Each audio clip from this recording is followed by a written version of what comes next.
우리 박수 한번 크게 치면서 시작할까요?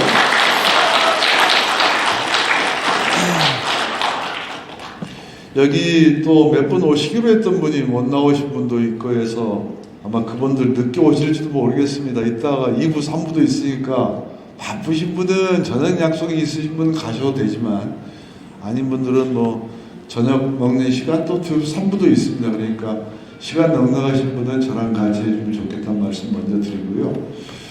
몇 분들이 오셨는데 그 중에서 제가 꼭 먼저 좀 소개를 시켜 드려야 할 분이 계신 것 같습니다. 여러분 텔레비전에서 많이 보셨죠? 탄핵정국에서 오늘의 평화 우리 걷기의 행사는 이철우 전 의원님이신데 그보다 먼저 후배지만 다른 일정이 있고 해서 제가 먼저 좀 김성애 의원님의 말씀을 좀 듣고 그리고 다른 진행을 하도록 하면 괜찮을까요? 네, 그럼 김성애 의원님 앞으로 좀 모셔보도록 하겠습니다. 다시 한번 큰 박수 보내주시기 바라겠습니다.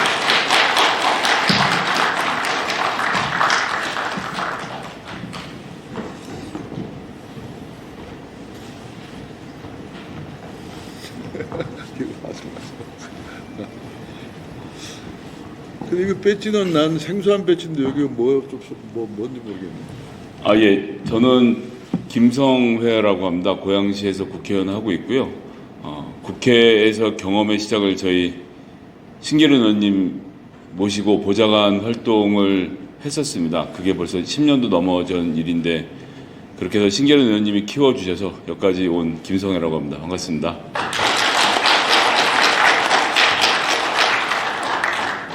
배지 말씀하시니까 저희가 이제 태극기를 달고 있는데 요즘 민주당 의원들이 많이 달고 있습니다. 태극기, 애국 이런 것들이 어느 시절에는 낡은 가치였던 적도 있고 이게 특히 80년대, 70년대 이렇게 국가와 싸웠던 민주투사들의 입장에서는 이 국가라는 것과 항상 대결하는 입장이었었기 때문에 이러저러 하다가 태극기라는 것이 결국 보수를 지향하시는 분들에게 그 주도권이 뺏겼다는 생각들을 좀 민주당 의원들도 많이 하고 있고요.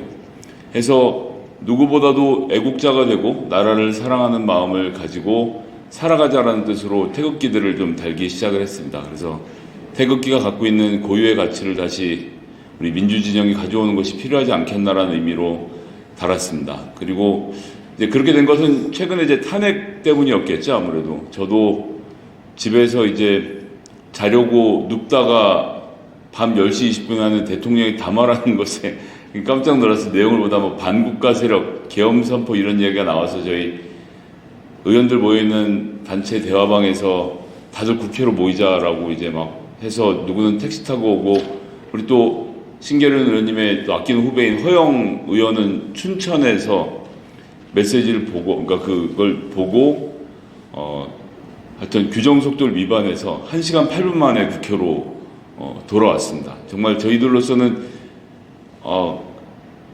이 삶과 죽음을 가르는 길이 아니었나. 헬기가 조금이라도 더 일찍 왔으면 특전사가 먼저 들어와서 국회의원들을 말 그대로 포승줄을 묶어서 잡아가기 시작했으면 오늘 이런 행사도 아마 어려웠을 거라고 보고요.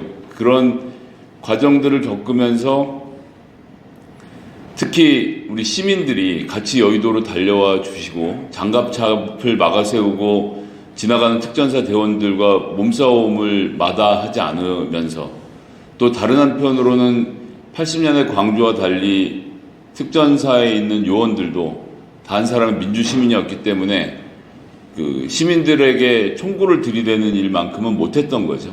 그런 것들이 다 잘 맞아서 생각해보고 나면 이제 끔찍한 그 당시 대통령의 계획은 수방사에 있는 비원 벙커라는 3,000명이 들어가서 생활할 수 있는 시설 그걸 저희는 몰랐는데 올해 개보수를 했습니다. 아마 잡아넣어서 구금할 시설들을 만드는 걸 이미 좀 준비를 했던 것 같고요.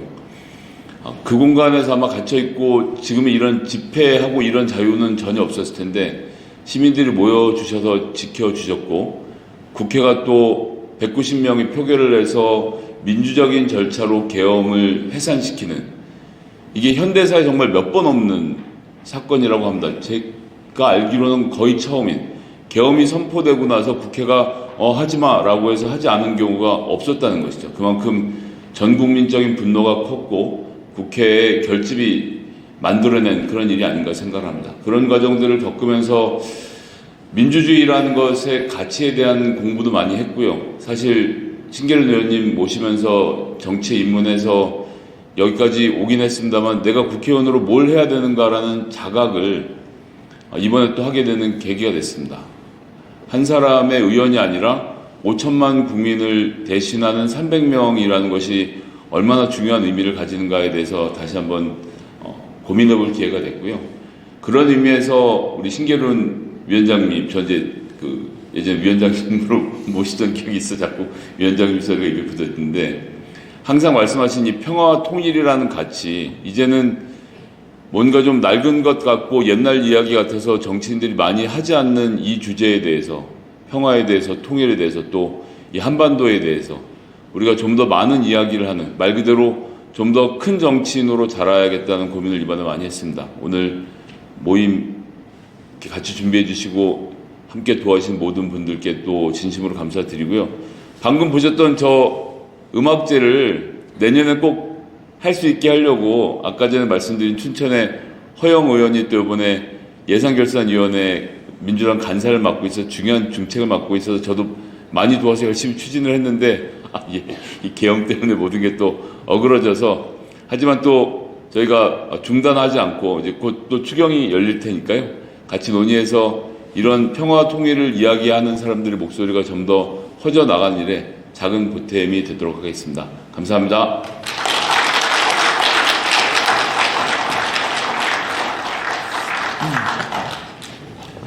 김성애 의원님은 아마 지금 현역 의원님들이 무척 힘들어요. 근데 오늘은 꼭 오셨어요. 제가 계엄 선포한 날이었을 겁니다.